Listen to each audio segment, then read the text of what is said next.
বোন, তোমরা সাবধান হও। মহানবী সাল্লাল্লাহু আলাইহি সাল্লাম মিরাজ থেকে আসার পর দরজা বন্ধ করে কান্না করছিলেন, কিন্তু তখন তার মেয়ে ফাতিমা রাদিয়াল্লাহু আনহা এসে জিজ্ঞেস করলেন, বাবা আপনার কি হয়েছে?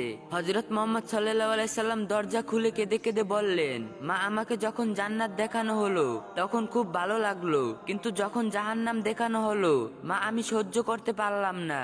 সেখানে শাস্তি এত বেশি যা সহ্য করা যায় না, আর সেই জাহান্নামে নারীদের সংখ্যা বেশি ছিল।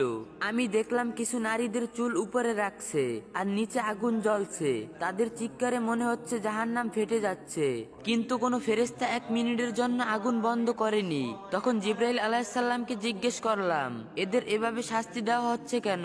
তখন জিবরাইল আলাইহিসসালাম বললেন, এরা হলো সেই নারী যারা পর্দা করে চলে না, যেসব নারী রাস্তাঘাটে পুরুষের সামনে চুল বের করে হাঁটতো, এবং যে নারী বেহায়াপনা করছে।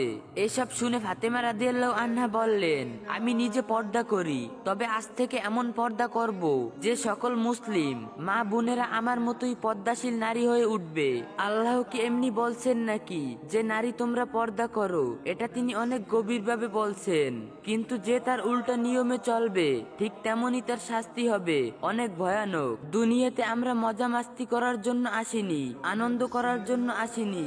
কত শত পাপ করে বেড়াচ্ছ, তোমরা মনে করছো একটাই তো জীবন, আনন্দ আর চিল করবো না তা কখনো হয়? কিন্তু তারা ভুলে যায় আমাদের দুকাদের ফেরেশতা সব লিখছে। আল্লাহ কি আমাদের এত সহজে ছেড়ে দিবে? এতটা সহজ সবকিছু, এগুলোর সব একদিন হিসাব নিবে।